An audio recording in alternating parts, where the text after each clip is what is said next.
පැමිණ සිටින්නේ උඩුනුවර ප්‍රදේශයේ තවත් සුවිශේෂී වූ සිද්ධස්ථානයකට. මේ සිද්ධස්ථානයේ තියෙන විශේෂත්වය තමයි මෙහි තියෙන ලී කැටයක්.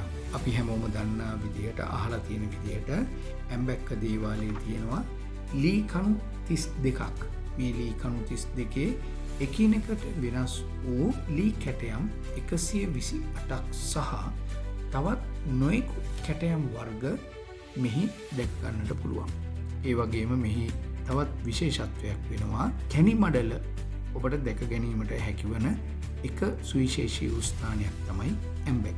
මේ සුවිශේෂී වූ ඇම්බැක්ක දේවාලය වගේම අපි කතා කරන ට්‍රයි ටෙම්පල් එහෙම නැත්නම් පන්සල් ත්‍රිත්වය නැරඹීමට පැමිණෙනවා නම් ඔබ අමතක කරන්නට එපා. කලසි ඉන්ටර්නැෂනල් ටුවර්ස් සමග සම්බන්ධ වී කිරි සමග ට්‍රැවල් කරන්න. Travel with Kiri.